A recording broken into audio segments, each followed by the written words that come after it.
میلاد پیامبر سلام، روز تولدش، تجلیل کردنش چطور بوده از نظر اسلام و علما محدثین چی گفتن؟ قرآن چی میگه؟ حدیث پیامبر سلام چی میگه؟ گفتیم که تجلیل کردن میلاد النبی مشابهت با کفار یهود نصارا بوده.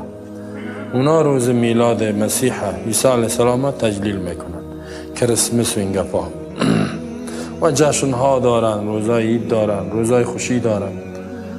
در اسلام این وجود نداشته. خود پیامبر صلی الله کار نکرده بودن، صحابه خلفای کار نکردن، تابعین نکردن، حتی ائمه مجتهدین. امام ابو حنیفه رحمه الله تجلیل نکرده میلاد. کسی دلیل داره بیاره؟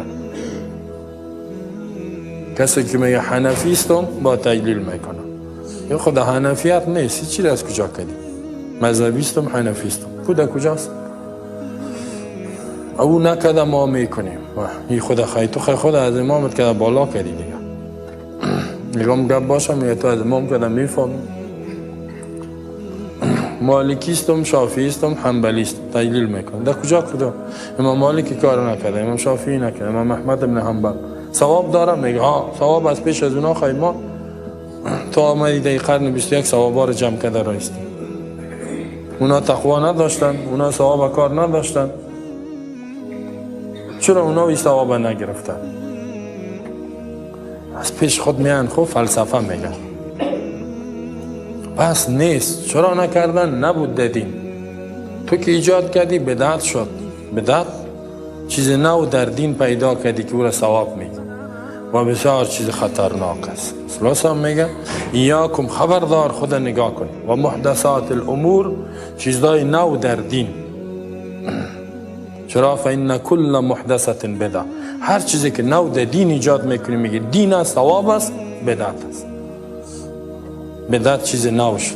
و کل بدعت ضلال، هر بدعت چیز گمراهی است. و کل ضلالت فی النار، و هر گمراهی در آتش است.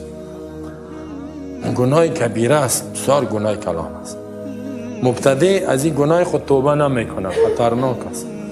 دیگه که از گناه کند، گناه گفته میگه گناه کنیم توبه میکنه، مبتدی نمیکنه. مبتدی گناه را حرام مرتکب میشه، این را ثواب میدانه. این چقدر خطرناک. حرام ثواب بدان، گناه را ثواب بگو. امیال این دعا که میرن بتا را عبادت میکنن، صبح وقت پایلوچ میدان نیده در امثال. یا چی گفته میدان؟ ثواب گفته. و اگر این را بگوی توبه بکن، خنده میکنه سرت. می دین از می توبه بکن، می دین اومد، ثواب اومد، مرا به خدا میرسانه. هیچ چیزو توبه نمیکنه از عمل خود.